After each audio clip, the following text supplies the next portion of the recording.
皆さんこんにちは。写真家の井上博樹です。今回は先日井上がイギリスに出張していた時の旅写真のお話をしましょう。以前にアップしていた動画に旅写真こんなカットを撮っておきたいと題して、旅にカメラを持って出かける時に撮っておくと良さそうなカットをいくつかの分類とともにご提案をするというものがありました。今回の出張で井上が撮影してきた写真をご提案していた旅写真の分類とともに紹介したいと思います。以前にご紹介していた旅写真のカットの分類としてはこれらのものがありました。とはいえ前回は大切なカットを一つ紹介することを忘れていたんですね。それは0番目として追加している旅先イベントカットです。最も撮影しておかなければならないカットなはずなのにご紹介するのを失念していました。指摘していただいた方にお礼申し上げます。今回の動画ではこれらの旅写真カットの分類を画面の左上に表示するようにしています。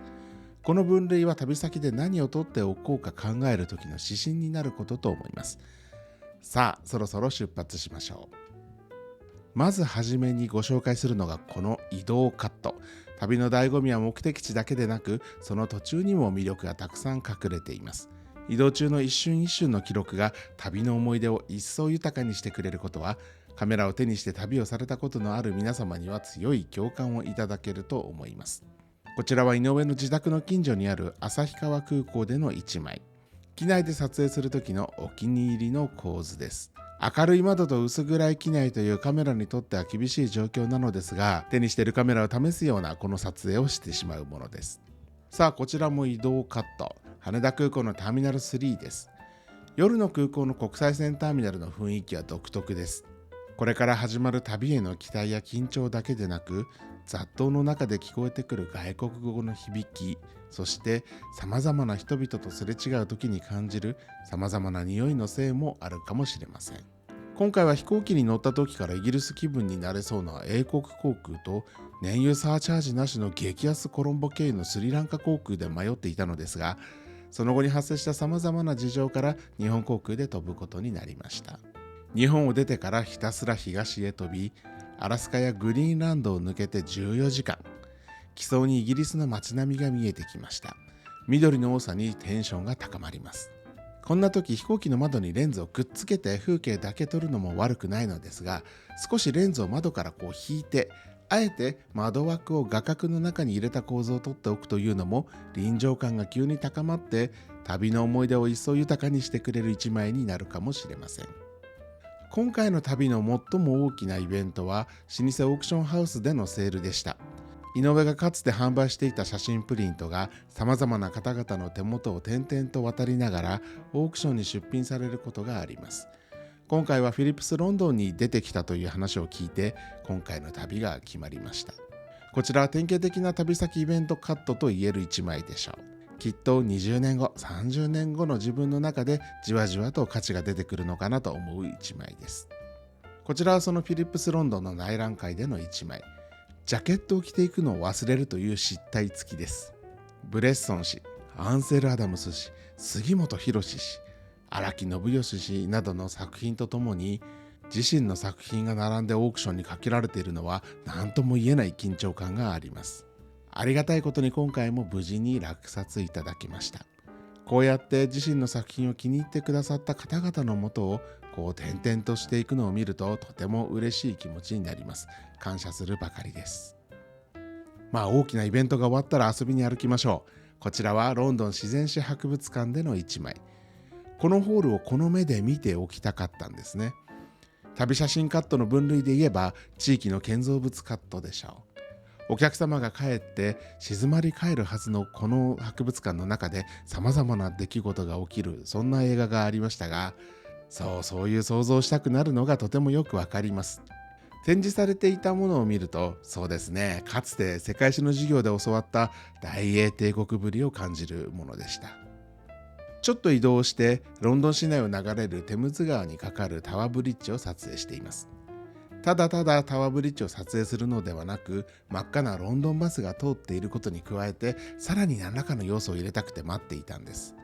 ここにはロンドンシティ空港にアプローチする小さなジェット旅客機、そして水上バス、あとはカモメが通りかかっていました。40分ほど粘ってロンドンバスとカモメを一緒に撮ることができました。とても気に入っているカットの一つです。子供の頃、井上はロンドンバスのミニカーも持っていたのですが、遊びの主役にはいつも我が地域を走っていた札幌市営交通や中央バス、そして国鉄バスのミニカーばかりで、赤い2階建てのロンドンバスはいつも隅っこにひっそりと並べられていました。そんなロンドンバスはこの街では街の主役になってあちこちで走り回っています。となると、今はカメラを手にしている井上ですから、そんなロンドンバスの活躍ぶりを撮りたくなるものです。今回のロンドン滞在はロンドンバスを撮りまくる旅になりました。ちなみに今回の旅のお供にしたカメラとレンズはこちら。α7C2 というコンパクトなフルサイズセンサー機、そして 24mm から 50mm の F2.8 投資のコンパクトなズームレンズです。他のカメラやレンズは持たずに、この組み合わせだけでどこまで撮影できるかと撮影を楽しんできました。こちらは街中の古い建物の谷間を行くロンドンバス。今回の旅に連れて行ったレンズは先ほどもご紹介した 24mm から 50mm の F2.8 投資のレンズです。ちょっと特徴的なレンズで、ズームの始まりが 50mm、そして繰り出していくと 24mm となる普通のレンズとは逆の動きをするのですが、ストリートでこれを撮りたいと思った時に 50mm から始まるっていうのは最初は慣れなかったんですけども、なんかね自分が集中したものに最初にギュッとズームできるという意味では理にかなっていて、次第に慣れてむしろ使いやすささえ感じるものでした。ただこの望遠端が 50mm というのは小型軽量で買いやすい価格帯という点での引き換えなのかもしれませんが、正直ちょっと心もとなさを感じます。そこでこのレンズを使用するときは APS-C のクロップをして 75mm の画角でも撮影するようにしていました。レンズの鏡頭の側面にあるボタンに APS-C のクロップ切り替え機能を割り振ることで、そのボタンを押せばね、半ばズームボタンのように使うことができるようにしていたんですね。これがね、とても便利でした。おすすめです。ちなみにこの α7C2 は静止画撮影時で最大3300万画素、長辺が7008ピクセルです。これだけあると APS-C のクロップをしたとしても、長辺4608ピクセルの約1415万画素になるんですね。そこそこの画素数を維持したクロップができるのです。20時を過ぎてようやく日が沈みそうになった時の車光がストリートに差し始めました。何か素敵な光が撮れないかなとバス停でワクワクしながら待っていた時に訪れたのがこの瞬間。こんな一枚が撮れるといつもなら撮影お疲れちゃん飯になだれ込むことができるのですが、ここは我慢してさらにロンドンバスを追いかけていました。夜9時近くになってようやく暗くなってきて、これはこれでまた素敵な時間が始まります。今度はビッグベンでロンドンバスを狙いましょう。また幸運なことにロンドンバスとロンドンタクシーが並んで走ってきてくれました。残暑のおかげでロンドンバスの側面にも光が入ってきました。こういう巡り合わせは本当に嬉しいものです。ロンドンバスだけを撮ってるのもあれなので、ロンドンバスのいないカットも撮っておきたいものです。ウェストミンスターブリッジの向こうにビッグベンがあるというよく見かける構図を撮っておいて、他に何か面白い撮影場所がないかとフラフラしていた時に見つけたのがこの場所。橋の下をくぐる歩道のトンネルの入り口です。ここがまた額縁構図でビッグベンとウェストミンスターブリッジを入れることができるところでした。こういった場所に出会うことができると嬉しくなります。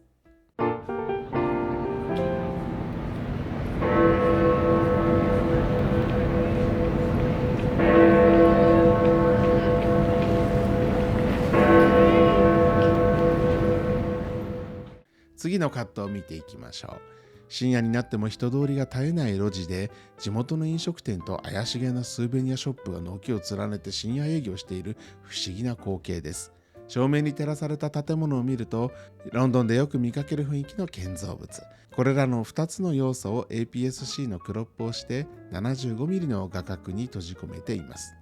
カメラを片手にロンドンの夜の街を歩いた記憶の一枚になりそうです。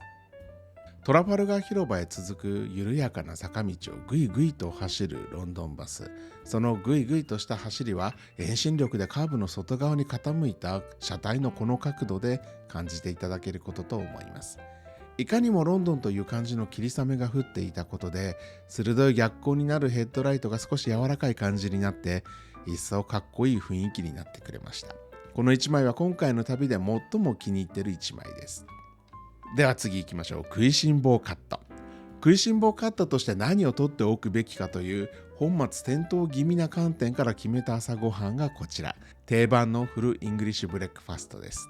実はオレンジ色の豆料理が苦手で、井上はこれだけが理由でこの定番を敬遠してきたのですが、今回はカメラを持っていて食いしん坊カットを撮らなければいけないということで食べることにしました。もちろん座る席は撮影の時に外から素敵な光が得られる窓際。さあ、この食いしん坊カットいかがでしょうか。まずまずの一枚になっているのかなと思います。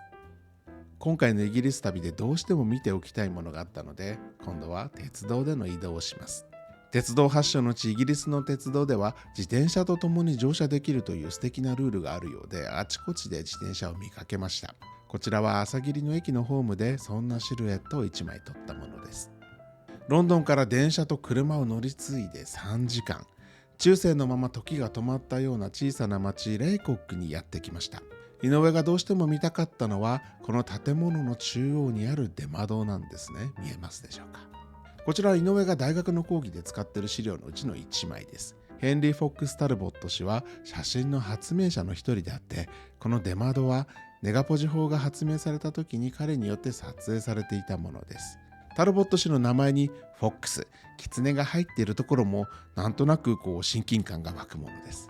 これは見ておきたいと思い出してロンドンからちょっと離れてはいますが見に行くことにしました。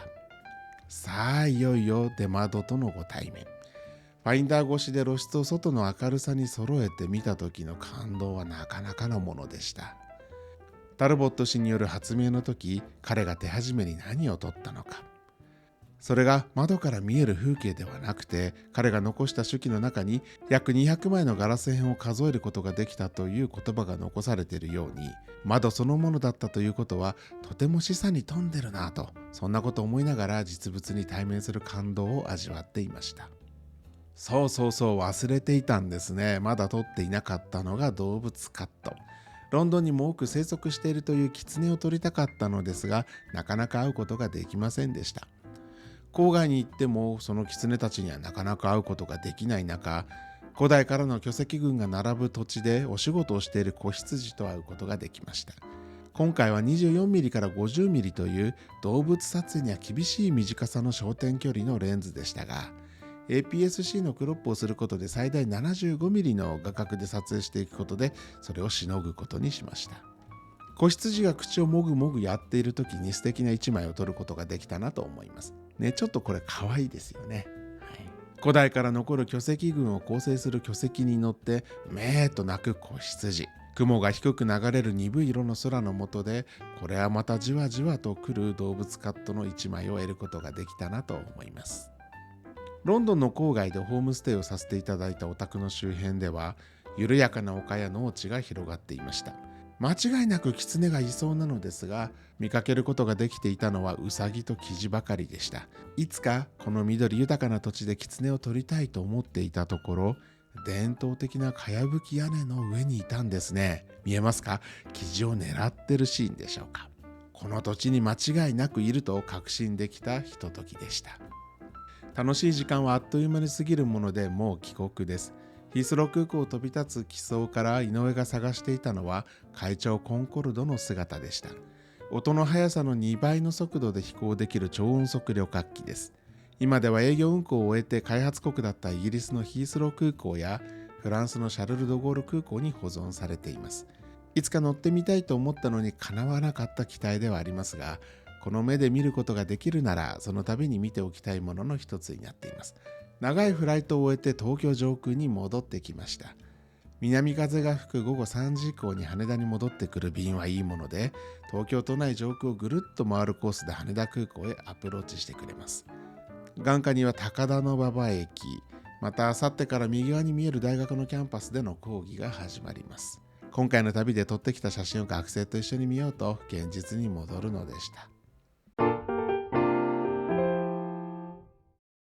今回は井上がイギリスに出張していた時の旅写真を旅写真カット分類に当てはめながら見てきました。この旅写真カット分類が皆様の旅での撮影を一層楽しいものにすることを願っています。このチャンネルでは次回も新たなテーマとともに写真表現の楽しさについてお話をしていきます。楽しかった、これからも知りたいという方は高評価を、そしてぜひチャンネル登録をよろしくお願いします。ではまた。